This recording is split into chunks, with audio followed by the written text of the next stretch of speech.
What do the Celtics do for secondary scoring? Mike Petraglia alongside Josue Pavon here inside TD Garden after a heartbreaking loss to the Houston Rockets in overtime on Saturday night. A thriller before a national television audience. But let's face it, a lot of Celtics fans are going to focus on one thing about this game, the bench. They only got 4 points. And obviously, Kemba Walker was not available to them.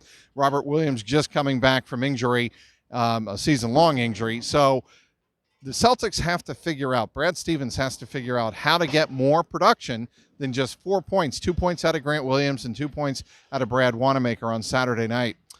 Buyout market, I know you're not crazy about it, Trags, but the only guy I have in mind really is Jordan Crawford. I know he's a veteran. I know he hasn't played in quite some time, but that kind of experience could really help this team out. We're talking about someone that could put up 8 points off the bench. That's a solid 8 points, whether we're talking about 8 points here and there or whether it's one game he has about 12 or 13. I just think that's pretty much the answer in terms of just having that extra muscle off the bench. Outside shooter, someone who's not going to, again, eat up a lot of minutes, not going to take away minutes from someone like Marcus Smart or other guys that have been here for quite some time. I mean, it doesn't look like the Celtics are going in that direction, but if they don't go in that direction, you have to just, at this point, think about limiting people's minutes. Kemba Walker obviously is the number one option when we're talking about that.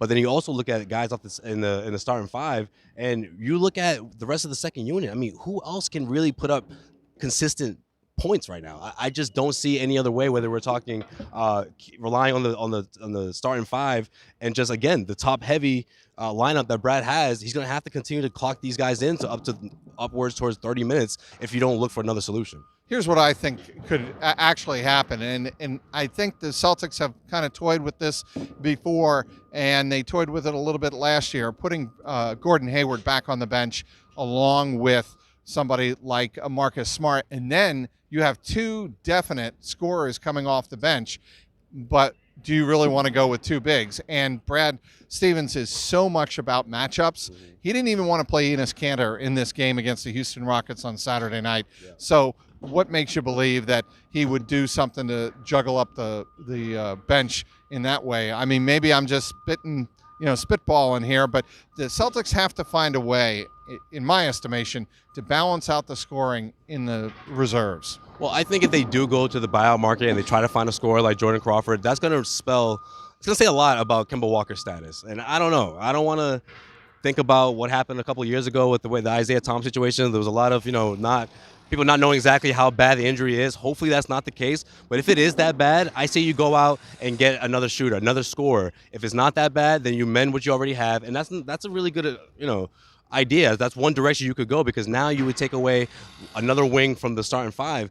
And maybe you put in Semi Ojeleye. I don't know. I'm just trying to see what you would do. But putting Hayward off the bench doesn't mean necessarily he would stay on the bench at the end of the game. So that's not a bad idea. The other thing, Josue, that I really want to point out is when these guys get their opportunity, they need to be scorers. They need to drive to the basket. They need to be more aggressive offensively. And I think there's a little bit of hesitation among that second unit right now. You think Brad Wanamaker is that guy? I mean, look, I love Brad Wanamaker, and I think, he has the potential of being that second or third scorer off the bench. He has the potential, but I just need to see more consistency. And I've loved what I've seen from him as a distributor, as a ball handler. Yes, absolutely. There's a reason why he's, getting those solid minutes and continues to get that. But, I mean, besides him, Semi Ojeleye, his outside touch, what he's able to do, I just think you really start running out of names when we're talking about pure point production. Well, I think the Celtics are going to have the opportunity, and Brad Stevens is going to have the opportunity coming down the stretch. They are probably going to be locked into the number 2 or 3 seed. They're probably not going to fall as far as 4. So maybe Brad Stevens uses that as an opportunity to find what he has in the final, let's say, 23 games of the regular season. I think that's going to be really critical. Yeah, absolutely, because let's face it, Carson Edwards is not the guy that we thought he was going to be. At least he's not ready to be that guy yet. He's just not there yet. Grant Williams can give you points here and there, but he's more of there for defensive purposes. Very versatile. He can guard multiple positions. But we're talking about pure offense. I mean, I just think it's a really short list for the Celtics. And if Kemba Walker can come back at full strength and be reliable in terms of his health, obviously we know what he does on the court is reliable, then you're in good shape moving forward. But between now and then, like you said, I don't see them, there's not enough games for them to catch the Milwaukee Bucks, and there's also not enough games for them to fall out of either second or third seed. So you're in a pretty good spot there, realistically, yeah. This Garden Report is brought to you by the great folks at the Menlo Club.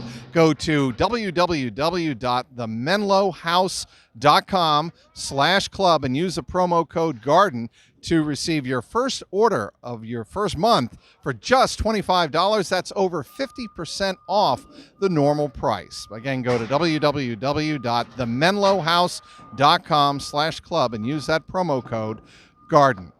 Inside TD Garden, he's Josue Pavon. I'm Mike Petraglia, CLNS Media.